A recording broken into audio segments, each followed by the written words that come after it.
नमस्कार साथियों, आज हम देखेंगे बिहार एसएससी इंटर लेवल 2023 में इसका नोटिफिकेशन आया था और इसका एग्ज़ाम जो होगा आपका 2024 में होगा। तो ये क्लास 5वां है आपका जीके जीएस का, इसमें हिस्ट्री स्पेशल है भाई अनिल सर। और देखिए ये जो है आपका किसी भी ऑल एग्ज़ाम में अगर आप परीक्षा देते हैं तो 2 अंक यहाँ से आएंगे, यानी कि इस टाइप के प्रश्न आपको पूछे जाएंगे कि सुनिए कि कुछ किसने किया था। ऐसे 4 ऑप्शन है इसमें, जियो और जीर्णोद्योग का नारा किसने दिया था। 4 ऑप्शन के साथ ऐसे ही आपको प्रश्न मिलने वाले हैं। तब चलिए क्वेश्चन के तरफ चलते हैं। तो यहाँ से आपका पहला प्रश्न है कि मगध की प्रथम राजधानी कौन सी थी। और 4 ऑप्शन है आपका, पाटलिपुत्र, वैशाली, गिरिब्रज और चंपा। इसमें से कोई एक आंसर होगा। आपको क्या करना है, अपना एक कॉपी ले लीजिए और अपना टेस्ट करते चलिए कि मेरा कितना सही हो रहा है। इस 4 ऑप्शन में से आपका एक सही है कि मगध की प्रथम राजधानी कौन थी। तो ये थे आपके राजगिरी। कौन सा थे? राजगिरी या फिर गिरिराज इसको बोलते हैं। आज के डेट में इसको राजगीर बोला जाता है। ठीक, उस समय इसका नाम था गिरिराज या फिर राजगिरी। चलिए अब दूसरा क्वेश्चन की तरफ चलते हैं। तो यहाँ से आपका दूसरा प्रश्न है, यहाँ से आपका दूसरा प्रश्न दिया है कि बौद्ध ग्रंथ पिटक क्या है। बौद्ध ग्रंथ एक पिटक है। तो पिटक की रचना निम्नलिखित में से किस भाषा में की गई है। आपको भाषा बताना है कि पिटक की रचना किस भाषा में हुई है। संस्कृत, अर्धमागधी, पाली और प्राकृत। इसमें से 4 में से किसी एक भाषा में हुई थी, उसी को आपको बताना है कि संस्कृत में, अर्धमागधी में, पाली में, प्राकृत में। ये आपका हुई थी पाली में। किस में? पाली में। Option number C. अब अपना टेस्ट करते चलिए। अब तीसरा प्रश्न को देख लेते हैं। तीसरा प्रश्न आपको यहाँ से दिया है कि जियो और जीने दो। क्या जियो और जीने दो किसने कहा था? किसने कहा जियो और जीने दो, यानी कि तुम भी जियो और मैं भी जियूँ। तो इस चीज़ का नारा दिए थे आपको स्वामी महावीर ने। किसने? महावीर स्वामी ने दिए थे। ऑप्शन नंबर इसका एक करेक्ट आंसर हो जाएगा। 4 नंबर प्रश्न को देख लेते हैं। 4 नंबर प्रश्न है आपका कि स्वामी महावीर के भिक्षुणु संघ की प्रधान कौन थी। उस समय की बात कहा जा रहा है कि जो भिक्षुणु संघ थे उनके प्रधान कौन थे। आपको 4 ऑप्शन दे रखा है, चंदना, खेमा, सुजाता और त्रिशला। तो ये हो जाएंगे चंदना। क्या?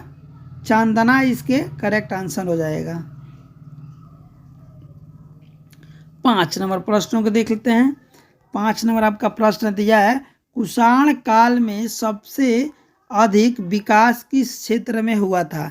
आपसे पूछा जा रहा है कुषाण जो काल था उस समय सबसे अधिक किस चीज़ का विकास हुआ था, किस क्षेत्र में।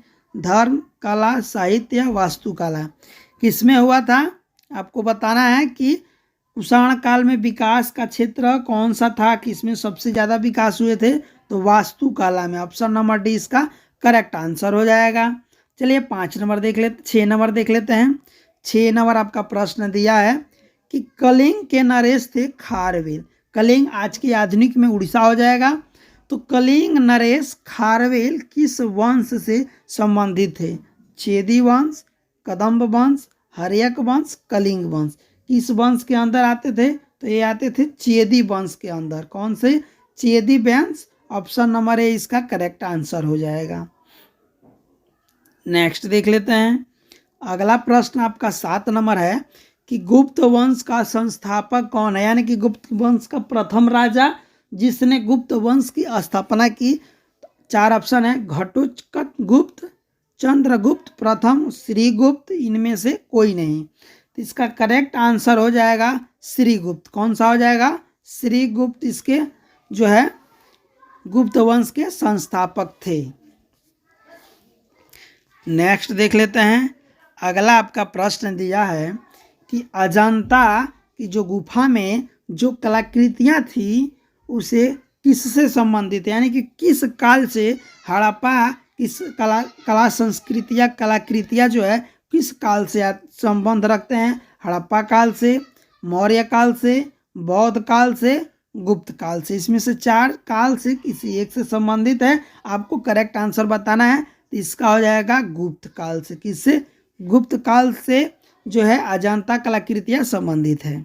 अगला देख लेते हैं। 9 नंबर प्रश्न दिया है कि कवि बाणभट्ट कहाँ के निवासी थे? क्या है नाम इनका? एक कवि है जिनका नाम है बाणभट्ट। कहाँ के निवासी हैं? पाटलिपुत्र, थानेश्वर, भोजपुर और इनमें से कोई नहीं। तो ये जो हो जाएंगे, ये जो थे थानेश्वर के थे। कहाँ के? थानेश्वर के थे। नेक्स्ट देख लेते हैं।